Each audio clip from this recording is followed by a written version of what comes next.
Assalamualaikum warahmatullahi wabarakatuh. Pada pertemuan yang ke-12 ini, berdasarkan dari diskusi kita sebelumnya, Anda semuanya tersendat di pertemuan 12 ini. Jadi saya sebelumnya Anda bahas, Anda tidak mengetahui bagaimana cara untuk memahami komunikasi verbal dan non verbal di film. Jadi di sini saya contohkan, saya ambil dari jurnal. Di sini ada jurnal, ya, supaya lebih singkat. Kita tidak perlu banyak-banyak materi, yang penting sedikit Anda paham. Kita ambil satu contoh, ya. Jadi untuk memaknai makna pesan non verbal dalam kartun larva. Nah, ini sangat menarik ini, ya. Nah, jadi ini ada tulisan dari si Revi dan teman-teman, ya. Kebetulan senama juga dengan saya, ya. Cuman beda inisial, beda huruf saja. Jadi di sini ada jurnal representamen, ya. Kita kupas tidak perlu tajam-tajam karena Anda belajar bagaimana bahasa dari non verbal, ya, bahasa dari komunikasi verbal. Nah, jadi kita contohkan di sini film dari larva ini. Nah, ini identik dengan animasi bisu.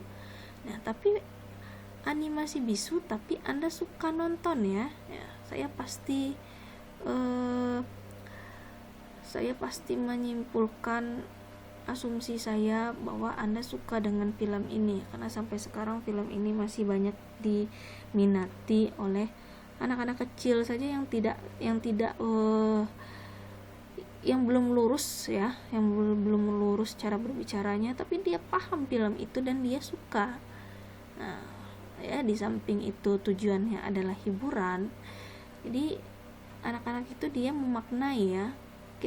Kita yang besar pun juga terpengaruh, ya, ingin memaknai dari film larva tersebut. Nah, jadi di sini, ya, abstraknya film larva ini, ya, film larva ini merupakan film animasi bisu yang dibuat menggunakan perekaman suara. Nah, jadi gambar animasi ini suaranya itu tidak ada dialog bahasa yang vokal, ya, bahasa apa istilahnya itu, bahasa yang jelas. Dia lebih ke bahasanya itu bahasa isyarat, ya, gestur. Nah, di sini dalam tulisan ini, kekuatan terbesar dari animasi bisu ini adalah komunikasi nonverbal. Nah, kemarin sebelumnya kita sudah bahas, ya, terkait dengan materi komunikasi verbal dan nonverbal. Nah, Anda lebih paham yang mana, komunikasi verbalkah atau komunikasi nonverbal? Nah, kita contohkan lagi. Kalau komunikasi verbal, misalnya kita contohkan dalam suatu persidangan, ya. Dalam suatu persidangan, seorang pengacara, ya. Nah, seorang pengacara yang sedang mempertahankan kliennya ini berbicara sebagus mungkin, ya, bagaimana bahasa yang bagus yang dia anggap itu bisa mempengaruhi ini siapa yang memutuskan, ya, supaya keputusannya ini nanti si pengacara ini menang. Jadi dibuatlah bahasa-bahasa yang menggunakan kata-kata, tapi itu tidak sampai 80% presentasinya bahasa kata-kata ini bisa dipercayai dan bisa dimaknai orang. Nah, beda dengan komunikasi nonverbal ini. Nah, kalau komunikasi nonverbal, ketika Anda berbicara saja, Anda sedang menyembunyikan kesedihan Anda, ya. Anda sedang menyembunyikan kesedihan Anda di depan kolega, sahabat terdekat Anda. Nah, bahasa tubuh Anda tidak bisa berbohong, ya. Air mata Anda tidak, ketika itu sudah penuh rasanya, sudah menyesak. Bahasa bahasa nonverbal Anda itu tidak bisa bohong. Pasti ketika Anda ditanya, kamu kenapa? Saya tidak apa-apa. Ya, pernah seperti itu ya. Jadi ketika Anda mengatakan, oh saya tidak apa-apa, tapi wajah Anda murung, mata Anda berkaca-kaca. Nah, jadi ada presentasinya, itu bisa Anda cek lagi di bahan yang sudah saya share ya. Jadi komunikasi nonverbal ini yang lebih mudah orang pahami ya. Nah, jadi di tulisan ini si peneliti berusaha untuk mengkaji tayangan dari kartun ini ya. Nah, jadi ada 2 episode. Jadi di sini teori yang dia pakai adalah teori kinesis gerakan ya, dan proxemis sebagai bahan analisis ya. Oke, itu salah satunya ya. Jadi di sini hasil observasi si peneliti, animasi bisu ini masih tayang ya. Masih tayang di beberapa stasiun televisi yang ada di yang ada di Indonesia.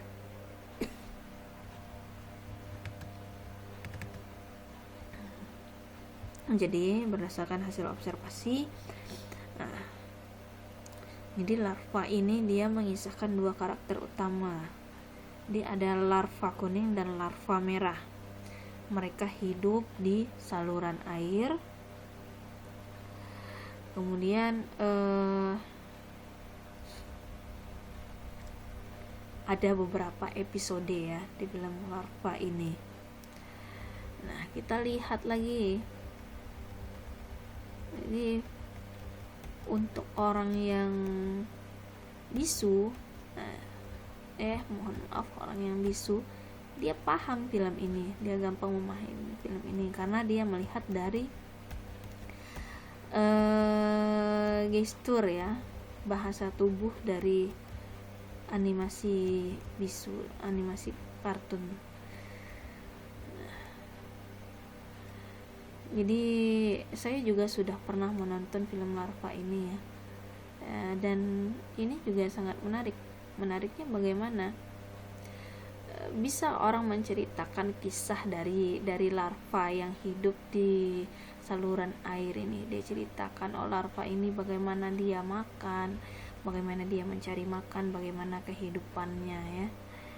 Jadi justru dengan adanya bahasa nonverbal ini dia lebih menarik ya, lebih menarik dibanding dengan hanya bahasa cuap-cuap saja. Orang lebih suka melihat visual ya daripada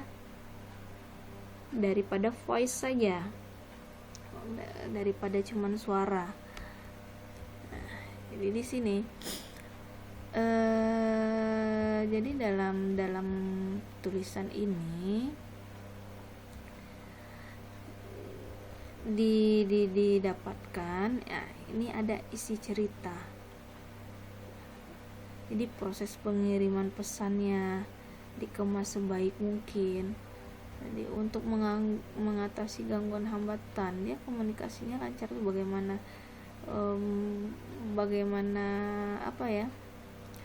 bagaimana dia muncul gitu ya, bagaimana dia berinteraksi. Nah, jadi ketika kita melihat film larva ini, kita memiliki ada yang di situ namanya semiotika ya, semiotika pesan, bagaimana kita memaknai pesan. Jadi pesan yang dia bungkus itu bisa diterima oleh si komunikan itu sama bentuknya. Nah, jadi isi cerita ini bisa diterima semua orang. Jadi maksud dan tujuan dari si komunikator, misalnya ini filmnya adalah film yang menceritakan bahwa si larva ini dia sedang mengadakan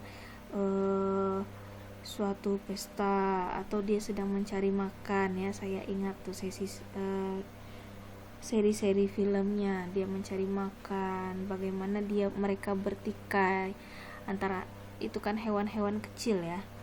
Hewan-hewan kecil itu dia bertikai untuk memperebutkan satu makanan. Seperti itu saja kita sudah paham, oh dia sedang memperebutkan makanan. Jadi proses komunikasi verbalnya tidak nampak, tapi 90% dia paling nah gitu aja bahasanya ya. Nah, justru Anda lebih paham dengan makna film itu, lebih mudah untuk Anda analisis. Kemudian yang membantu kita lebih mudah itu untuk menganalisis juga dibantu dengan musik, ada jalan ceritanya ya. Nah, di sini komunikasi verbal tidak ambil andil yang terlalu banyak.